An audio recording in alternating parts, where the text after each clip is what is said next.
Hello दोस्तों, नमस्कार। स्वागत है आपका बिहार एक्सप्रेस न्यूज में। ताज़ा नजर डालते हैं बिहार की तमाम मुख्य बड़ी खबरों पर। इससे पहले वीडियो को लाइक नहीं किया तो लाइक करें, साथ ही चैनल को सब्सक्राइब कर लीजिए।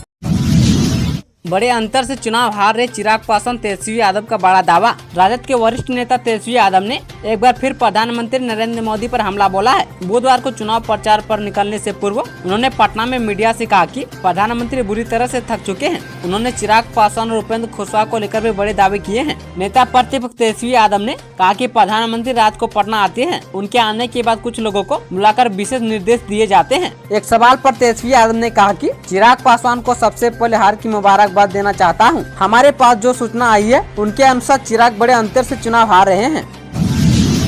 सारण में 25 मई तक जारी रहेगी इंटरनेट सेवा पर रोक। बिहार के छपरा में चुनावी हिंसा के बाद सारण जिले में इंटरनेट सेवा पर रोक को लेकर 25 मई तक बढ़ा दिया गया है। गृह विभाग ने इससे जुड़ा नया आदेश जारी किया है। पहले 23 मई तक ही इंटरनेट सेवा बाधित रखने का निर्देश था। हालांकि लोकसभा चुनाव के छठे चरण में महाराजगंज सीट पर होने वाले चुनाव को देखते हुए रोक की अवधि को बढ़ा दिया गया है।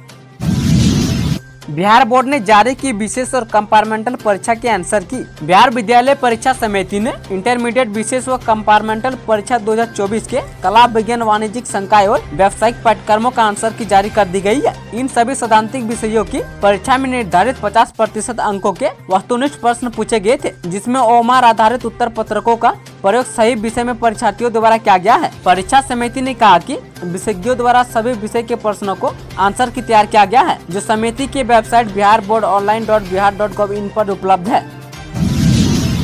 सुप्रीम कोर्ट के आदेश से आसान हुई जमीन रजिस्ट्री। सरकार ने जिला निबंधकों को भेजा पत्र। बिना म्यूटेशन रहित को जमीन की रजिस्ट्री पर रोक लगाई जाने वाली नियमावली को सरकार ने वापस ले लिया है। उच्च न्यायालय का आदेश आने के बाद बिहार सरकार ने यह निर्णय लिया है। सरकार ने सभी जिला निबंधकों को इस संबंध में पत्र भेजा है। अब रैयत जरूरत पड़ने पर पुराने नियमावली के अनुसार ही अपनी जमीन की रजिस्ट्री कर सकेंगे।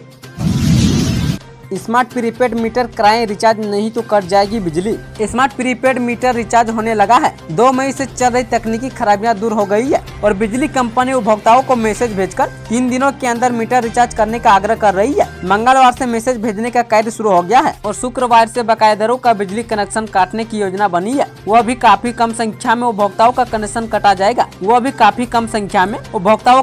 कटेगा। कंपनी के अधिकारियों का कहना है कि गर्मी की मौसम है, एक साथ सभी बकायेदारों का कनेक्शन नहीं काटा जाएगा। बिहार बोर्ड ने सारण में शिक्षक पात्रता परीक्षा को किया रद्द। सारण में लोकसभा के चुनाव और फिर अगले दिन मंगलवार को चुनावी हिंसा की घटना हुई है। घटना के बाद सारण प्रशासन ने जिले में इंटरनेट सेवा को तत्काल बंद करवा दिया है। इसका सीधा असर माध्यमिक शिक्षक पात्रता परीक्षा की परीक्षा पर भी पड़ा है। बिहार बोर्ड ने माध्यमिक शिक्षक पात्रता परीक्षा को स्थगित कर दिया है। अब बिहार परीक्षा समिति ने प्रेस विज्ञापन जारी किया है।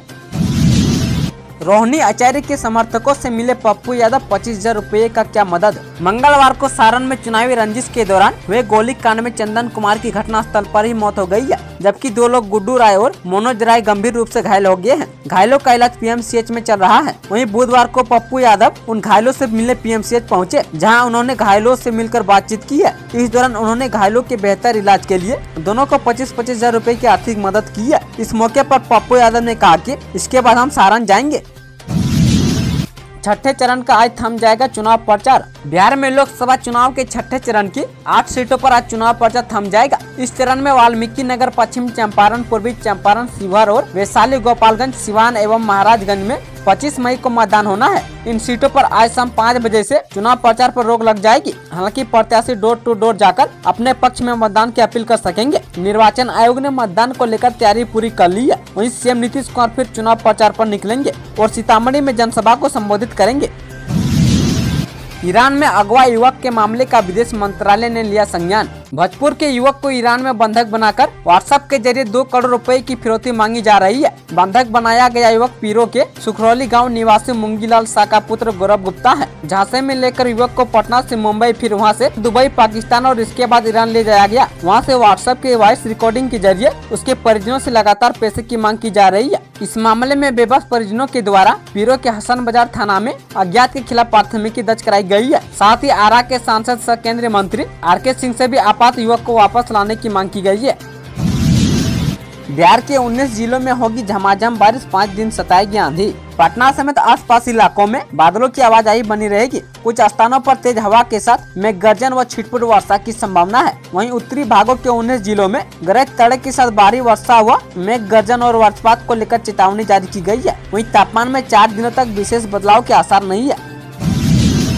जमीन रजिस्ट्री में अब नहीं होगा फर्जीवाड़ा, निबंधन विभाग ने उठाया यह कदम। अधिकारी अब जमीन की फर्जी रजिस्ट्री कराने में कई बार विचार करेंगे। बिहार सरकार फर्जीवाड़े को लेकर काफी गंभीर है। फर्जीवाड़ा पर जमीन के रजिस्ट्री में शामिल कर्मियों पर एफआईआर दर्ज की जाएगी। दरअसल रोहतास में फर्जीवाड़े के कई मामले सामने आए हैं। इसके बाद निबंधन विभाग ने इस तरह की कार्रवाई शुरू की है।